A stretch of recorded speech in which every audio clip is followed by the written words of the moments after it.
நடப்பனஹள்ளி பகுதியை சேர்ந்த அனைத்து சகோதர சகோதரிக்கு அன்பான வணக்கம். இந்த பகுதியில் நான் தேர்தல் பிரச்சாரத்துக்கு வரும்பொழுது சிறப்பான வரவேற்பை கொடுத்து வரவேற்றீர்கள்.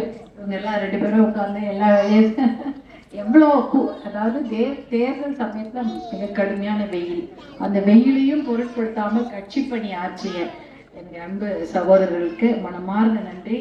அதே சமயம் கூட்டணி கட்சியை சேர்ந்த அனைத்து சகோதரர்கள்லாம் எல்லாருமே நம்ம ஒரு நாள் தான் பிரச்சாரத்துக்கு வரோம், ஆனால் மற்ற எல்லா நாளும் அவர்கள் பிரச்சாரம் செய்தார்கள்.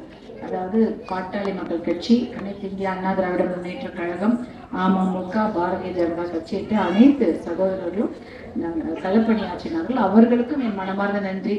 அதையெல்லாம் மீறி நீங்கள், அதாவது தாய்மார்களாகிய நீங்கள் எனக்கு ஒரு அன்பையும் ஆதரவையும் செலுத்தி மாம்பழச்சத்தில் வாக்களித்து என்னை வெற்றி பெற வைத்தீர்கள். உங்களுக்கு என் மனமார்ந்த நன்றியை தெரிவித்துக் கொள்கின்றேன்.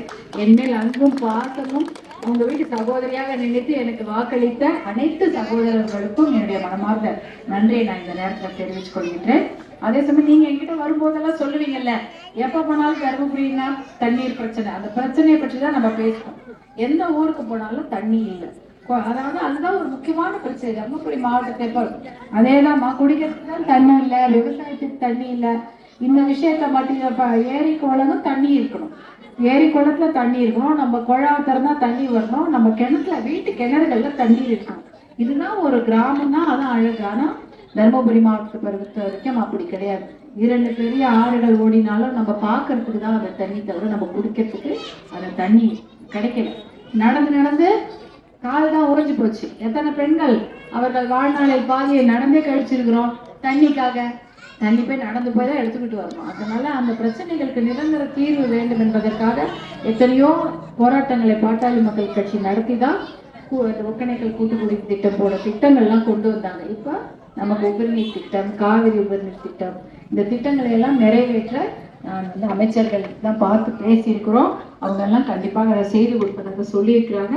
அவங்கள நான் தொடர்ந்து முயற்சி எடுத்து அந்த திட்டத்தை தருமபுரி மாவட்டத்துக்கு கொண்டு வரது என்னுடைய வேலை. அதுக்கு தானே எனக்கு ஓட்டு போட்டு என்னை அனுப்பியிருக்கிறீங்க. சட்டமன்றத்தில் போய் நான் உங்க குரலா பேசணும், நீங்க என்ன நினைக்கிறீங்களோ அதை நாங்க சொல்லணும் தான் எனக்கு நீங்க ஓட்டு போட்டிருக்கிறீங்க. அதுதான் நம்ம செய்யணும். அதனால எனக்கு அந்த வாய்ப்பை கொடுத்த உங்களுக்கு, என்னை நம்பி அந்த வாய்ப்பை கொடுத்துருக்கிறீங்க, உங்களுக்கு என் மனமார்ந்த நன்றி இந்த நேரத்தில் நான் தெரிவித்துக் கொள்கின்றேன்.